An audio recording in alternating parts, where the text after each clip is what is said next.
God only knows what you've been through. God only knows what they say about you. God only knows how it's killing you. But there's a kind of love that God only knows. God only knows what you've been through. God only knows what they say about you. But God only knows the real you. There's a kind of love that God only knows.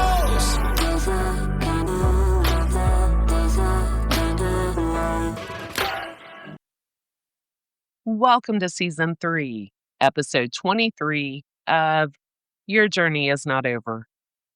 My name is Tanya Pearson Randolph. This is my own personal journey, and the expressions and opinions are of my own.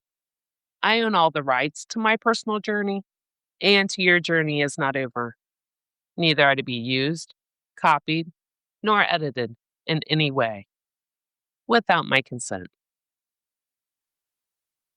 Jumping back in where I left off. Yes, I had to make a choice, and I chose to have my husband exhumed and then laid to rest in the correct direction. It was a huge struggle for me, a big decision, especially with my upbringing. My upbringing being that the graves are sacred ground that must never be disturbed. And my grandma taught me that is why there is what is called and referred to as the gravedigger's law. It's where our loved ones can't be buried with jewelry. It's against the law. And yes, I have often wondered how much of that jewelry has been taken off when the mortuary closes down the caskets. It's like a big production when they're closing the caskets for the final time. And normally, it takes more than one employee. And then, the illusion and the sleight of hand. If people don't know about the law, well, they are under the impression and believe that their loved ones were buried with it on them. That's not so. And my research told me that if the jewelry is not claimed within 30 days, it then becomes the mortuary's property. Of course, Miss Inquisitive here, I had to ask the obvious, right? How does family even claim property that they thought they believed went down or is in the mausoleum with their loved ones? That's exactly it. Most don't know about the gravedigger's law, nor do they know that the jewelry is taken off, and then again, a sleight of hand, and then put into a coat pocket. I have witnessed that with my very own two eyes too, but I was also taught and made aware of this at a young age. If you didn't know about the gravedigger's law, well, you do now. Can't say I never taught you anything, right? And it's what I call a $1 million enterprise. But yes, once buried, sacred ground. And having that law, it enforced that people would not disturb the dead, dig them up for the gold and the silver.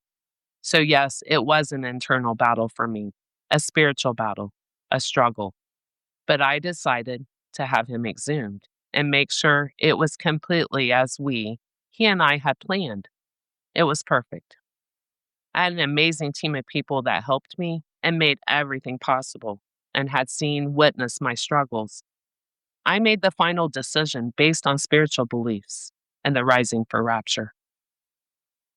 So on March 28, 2024, exactly 7 months to the very day that I laid my late husband to rest for the first time, he was brought back up and taken to the back chapel of the cemetery, and then I arrived, and he was taken back to the grave.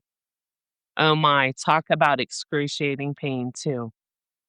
Before he was lowered, I got to walk up and touch and kiss the vault. Everyone there, the entire team, were so respectful that they all turned their backs so I could have those final few minutes with him. Agonizing pain like I've never felt before. What I will say with going through this experience, when you bury someone the first time, oh my goodness, it's heartbreaking for sure. But most of the time, it's within days of the death. And you're still in shock. You're tired. You're wore out. And there are lots of people around. You're on task climbing what seems like mountain after mountain, too. Planning the funeral, all that goes with that.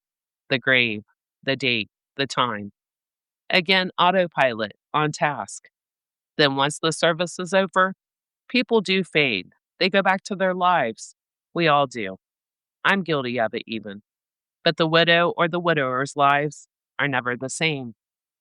Speaking for myself, my whole world shattered in a matter of months.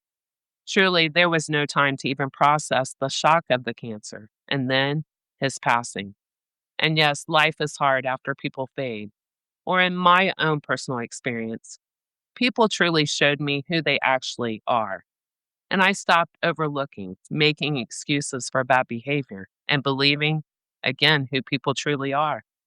The things I experienced in those 7 months of my late husband being gone is completely unimaginable. How cruel people could be at a time I was at my weakest, my most vulnerable too. I'd never lived alone ever before in my life until I became widowed. I was petrified completely.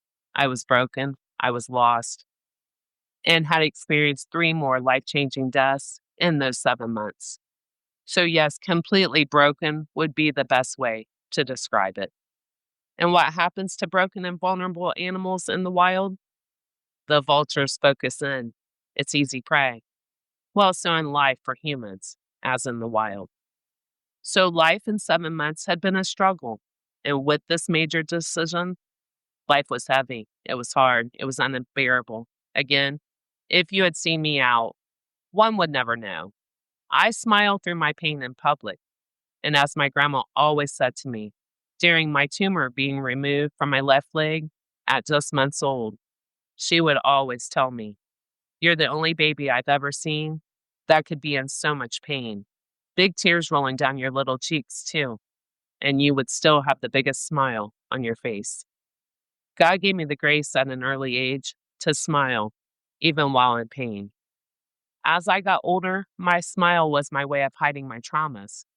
So if you seen me, no, you would have never even guessed my struggles.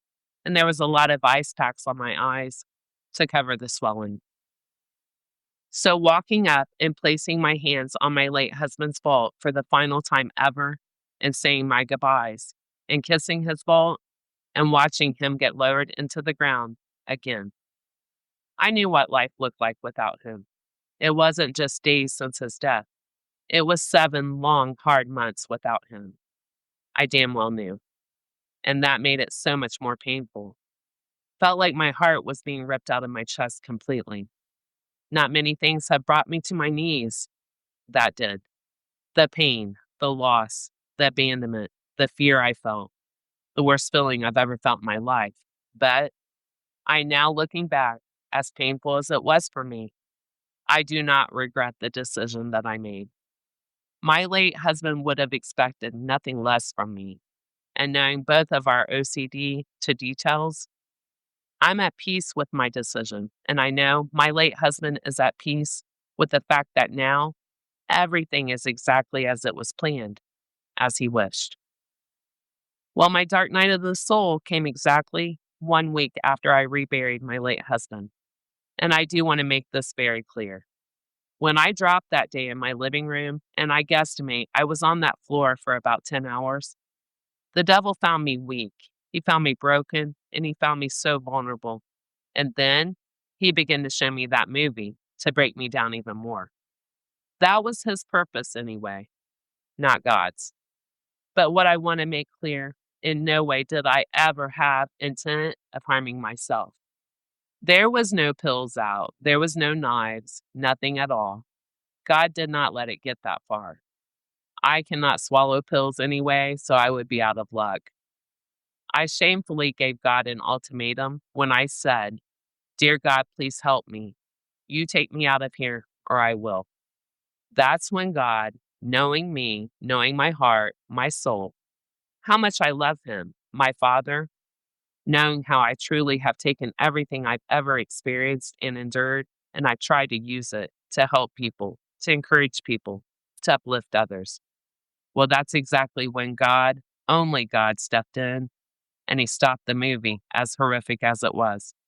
And he covered me, he protected me, he stopped the devil in his tracks. And God said, "Oh no, not this one. She is my child that has always been so loyal, so devoted to me, not her. Touch not my anointed, and do my prophets no harm." As said in Psalms 105, verse 15, and 1 Chronicles 16, verse 22.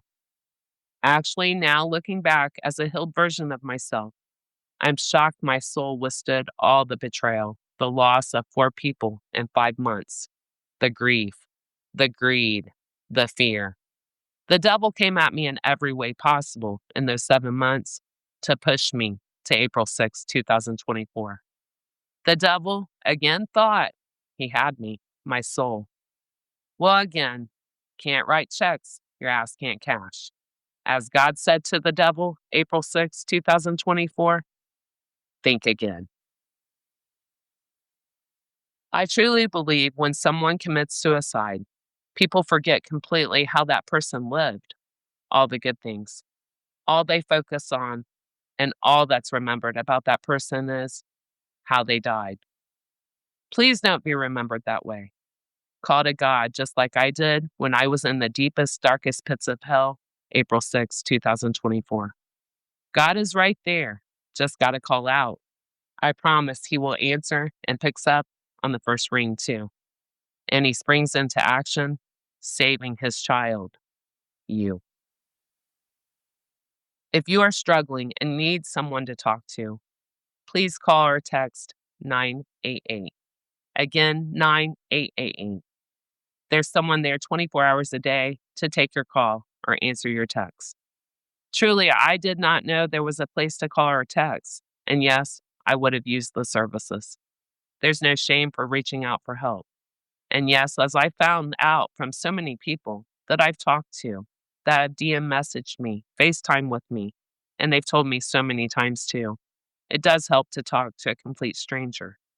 There's no judgment, no perceptions of who you are. There's no expectations of who you should be. You can just be you, authentic, raw, true emotions.